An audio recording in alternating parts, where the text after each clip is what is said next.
ছাত্রীদের গণধর্ষণের প্রতিবাদে শিলিগুড়ি বার অ্যাসোসিয়েশন লড়ছে। এই গণধর্ষণকারীদের অবিলম্বে দৃষ্টান্ত এই দাবিতে শিলিগুড়ি বার অ্যাসোসিয়েশন লড়ছে। অবিলম্বে রাজ্যে আইনের শাসন প্রতিষ্ঠা করতে হবে। শিলিগুড়ি বার অ্যাসোসিয়েশন লড়ছে।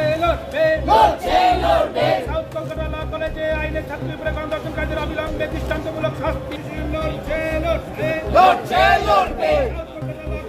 আইনের ছাত্রীর উপরে গণধর্ষণের প্রতিবাদে শিলিগুড়ি বার অ্যাসোসিয়েশন লড়ছে। এই দাবিতে রাজ্যে অবিলম্বে আইনের শাসন প্রতিষ্ঠা করতে হবে। এই দাবিতে শিলিগুড়ি বার অ্যাসোসিয়েশন লড়ছে। শিলিগুড়ি বার অ্যাসোসিয়েশন লড়ছে। এই গণধর্ষণকারীদের অবিলম্বে দৃষ্টান্তমূলক শাস্তি শিলিগুড়ি বার অ্যাসোসিয়েশন লড়ছে।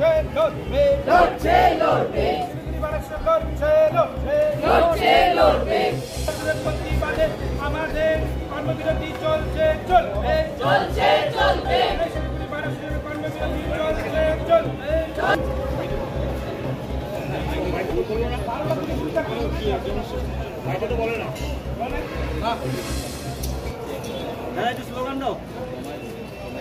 গণধর্ষণকারীদের দৃষ্টান্তমূলক শাস্তি দিতে হবে।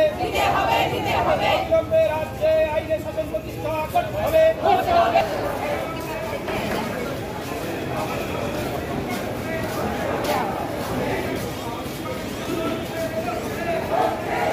দেখুন, যে কোনো ধর্ষণের ঘটনাই হোক, সে যেখানেই হোক, সেটা সবসময় নিন্দনীয় এবং আমাদের সমাজের প্রতি তার একটা বাজে মেসেজ যায়।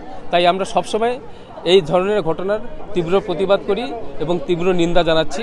এবং এই ঘটনায় সাউথ কলকাতা ল কলেজের যে আইনের একজন ছাত্রী, তার উপরে যেই অমানবিক এবং এই পাশবিক যেই ঘটনাটা হয়েছে, তার আমরা তীব্র প্রতিবাদ